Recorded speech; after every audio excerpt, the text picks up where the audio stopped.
Quarantined comedian.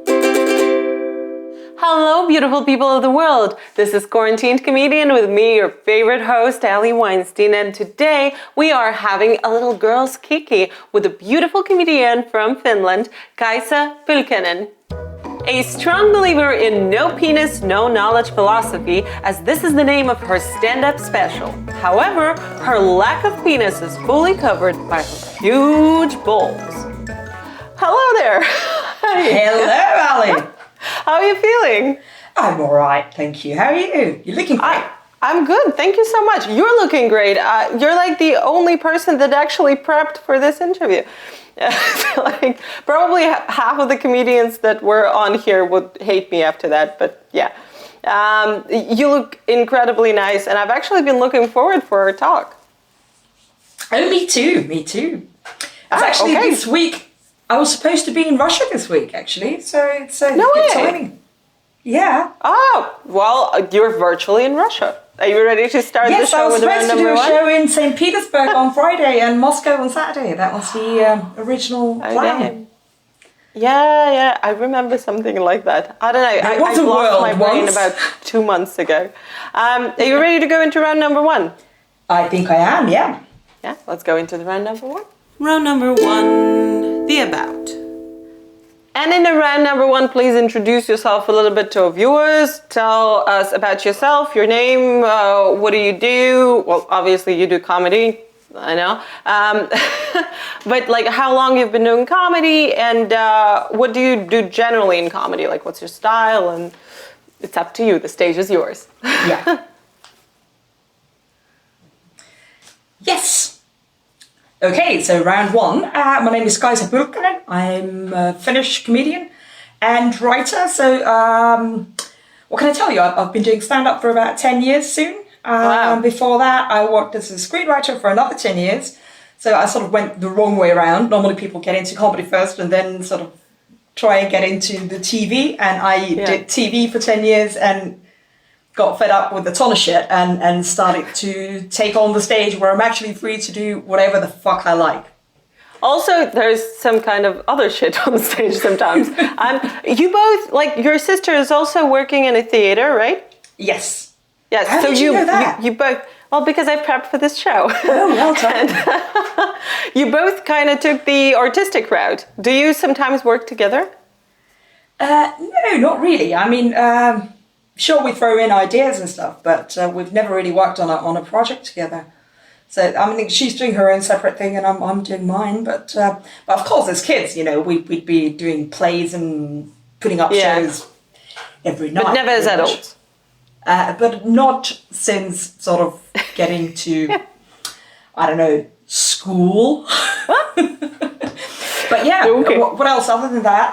I guess I'm largely known as kind of a feminist activist comedian, like I hate the term female comic or female comedy. Yeah, well, we all have to carry that burden. So there you go. As far as I know, the last I checked, I was female. So yeah, that applies. So it's actually correct.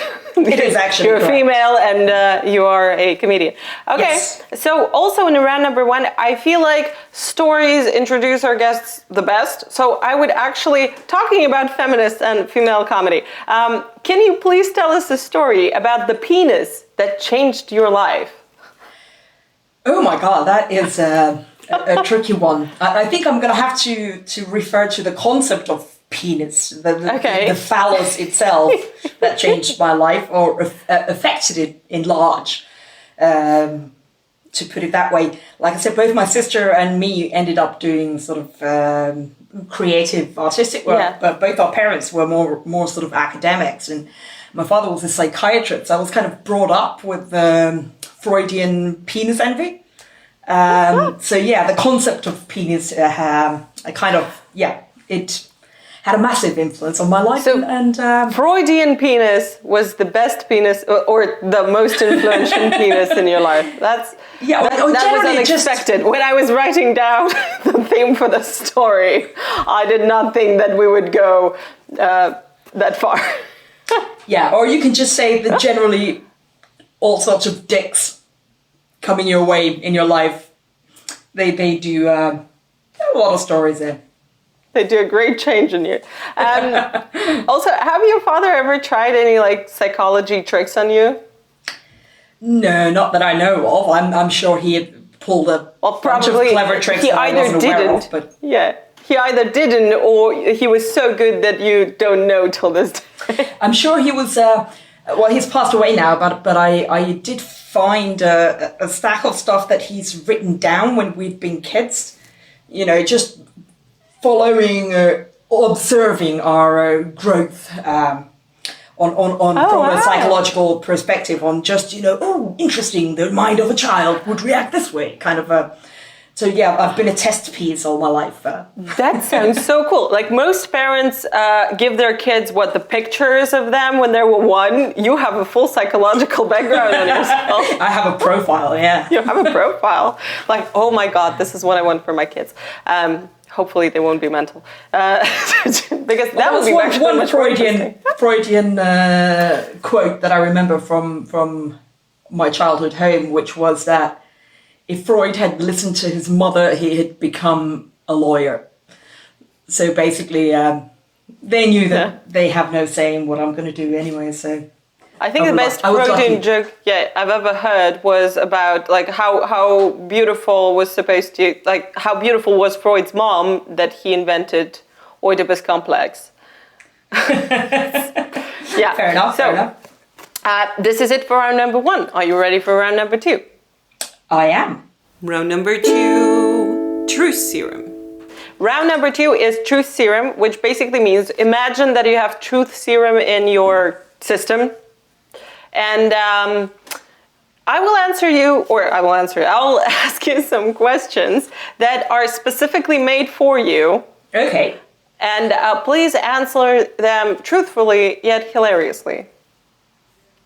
Okay, you ready? Easy, yeah. Easy. I know. I don't know why most comedians think that it's so hard. Show them up. So actually, my first question was about your dad and mom, consequentially. So your dad was a psychiatrist, and your mom was a theologian? Yes. Yes. With this mixed messaging, do you personally believe in either God or Freud? Neither. Neither God nor Freud. Yes, I have this joke that I tell on stage that, we have a saying in Finland that the shoemaker's kids go barefoot. So that means that I have no mental health or faith. So, at least you have a profile. Yeah. That should get me far. No, that's brilliant. Okay, thank you for that. I can cast the first stone and envy penises at the same time. So there you go.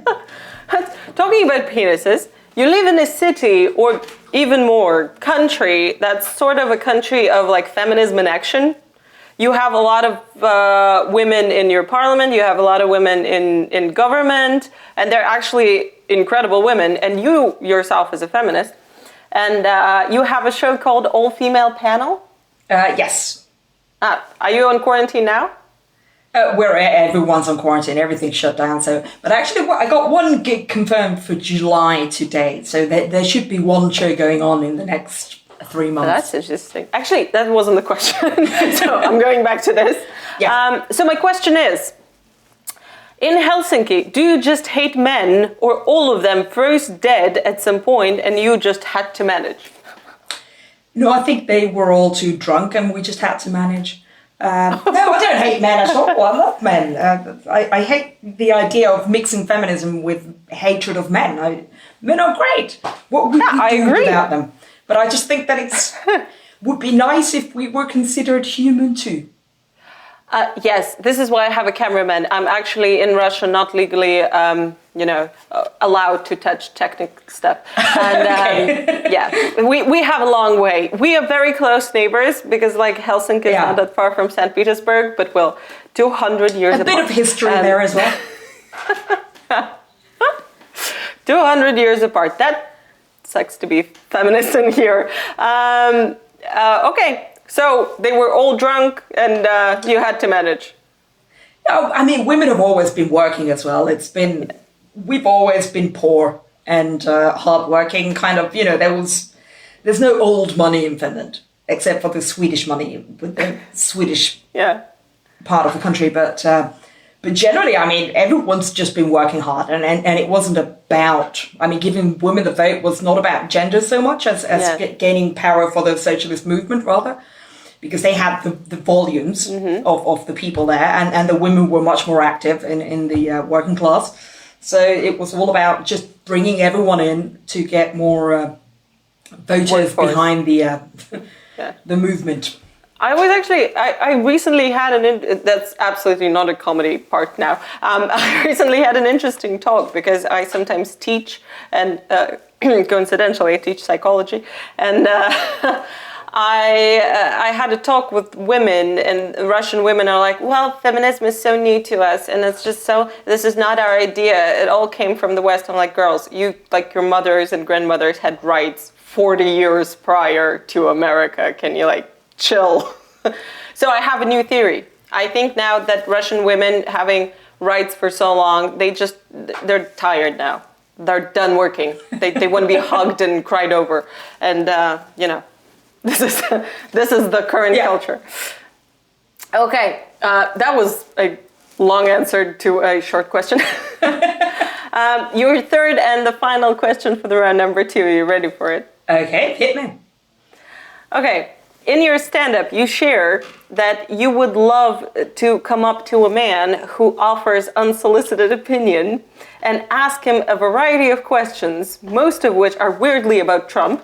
And if you could get an answer to any question in the world, what would you ask? Oh, good heavens. Why? Why what? Just everything. Why? What's the purpose? Well, yeah, and why do you think that, if it's about Trump mainly, you said? Yeah, well, because you were having, you were stating some questions that you would like to ask a know-it-all man, and half of them were about Trump. Is this something I've said? Yes. Okay. Your show. So one was about presidents tweeting. Why do presidents have Twitter? Oh yeah, that. And the other one was specifically about Trump. Yeah. Or maybe I just assume it was about Trump, the Twitter thing. Well, there's a lot of things I'd like to ask, but in this long list of questions that I do in this one bit on stage, it's why do men have nipples? Do you have to give birth to the placenta? Where do baby pigeons spend their childhood? You never fucking see them. What a mongoose is waiting for? They're always waiting for something. What's the purpose of? I mean, is something good coming? I think at this moment I'd like to see is there going to be other things in the world again apart from the pandemic? Probably. Will it ever end? This is a good question. Yeah. Because right now I'm feeling myself living a stalker fantasy, kind of, sort of. Yeah. I live in the center, dead in the center of St. Petersburg, and I have people around just wearing masks and gloves because it's mandatory now, and it's just... I'm waiting till we have the full... My boyfriend actually does the historical fighting. So I think at some point we're just going to go out in the full armor. Yeah. Do you protect yourself? When I go, I do have some masks that I randomly wear, but I think in Finland it's pretty well contained at the moment. We're down to 35 contaminations per day or new cases that have been tested. So that's really not much. And they're all over the country. So it's kind of it's starting to feel a bit silly almost. I think we have that amount in St. Petersburg alone. Yeah. But, okay. So, generally, I do understand all the limitations, and it has to be really just, I'd rather take some extra cautions than just have everyone die, Absolutely. It's not that awful government, to not... how you do good dealings with pandemic. Yeah, but it's a tough case to negotiate, but it's also the best kind of crisis because it's not really, there's no bad will. there. You don't. It's a nice enemy because it has no intentions. Yeah. Well, that's. I have nothing to add to that. Thank you so much for answering the question. That was actually the end of round number 2. Are you ready for round number 3? Yeah, and sorry for not being funny. It's really hard being funny. Yeah, I know. But you are absolutely hilarious. I've seen your stand-up special, and actually I once seen a baby pigeon. You don't want to see that. This is why they're hiding it, because if they were out and about, like, people would kill them. They look like rats. Well, they are mostly flying rats. Yes. Oh my god! You have to send. Oh, don't send me one. That would be horrible. Just one day getting a letter. That would look like a mafia have contacted you. I'll just bring you a little box with a pigeon, the baby pigeon. This is like a horse head in your bed. This does not work as a... Actually, a friend of mine, a fellow feminist, I mean, we don't have it that well in Finland either.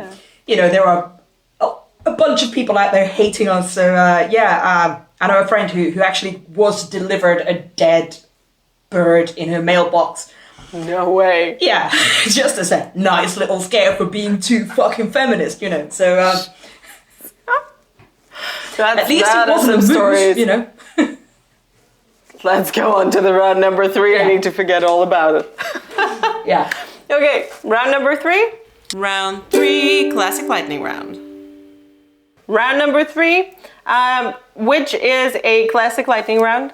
I have 3 setups prepared for you. There are variations of very classic setups. So feel free to finish them up with a punchline that you like in 10 seconds. Because this is the timer for 10 seconds. This is why it's a lightning round.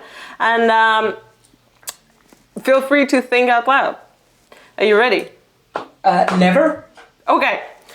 How many feminists does it take to screw in a light bulb? 10 seconds. Actually, there is a joke about this that I've heard, so I'm going to have to, I guess, go with that. Okay, let's fire it up. Yeah. It's how many feminists does it take to screw in a light bulb? And I think the answer was something like 78, because, you know, one would screw in the light bulb, one does a study on how that affect the relations of the husband and wife, and then another one does a study on how does that affect the status of women in society, and so on. So that's nice. I have my favorite one about psychologists. How many psychologists does it take to change the light bulb? Just one, but the light bulb needs to want to change. It's I like that one too. I one is how many screenwriters does it take to change a light bulb? How many? None. You can't change anything. You can't touch anything. It's done. It's perfect. Perfect. Okay, so your second one is, I went to an art show the other day. Feel free to think out loud, 10 seconds.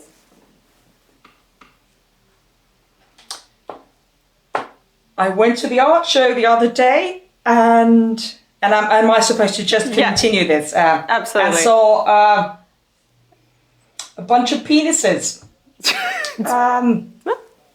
Because I see them fucking everywhere. What a penis! Oh, I'm sorry, that was my phone messages I was going through. Sorry. Pandemic times, you never just, Okay. Are you ready for your third one? Yeah. So, the third one is weird. I think I was in fever while I was writing that one. My dog has the sexiest voice. 10 seconds.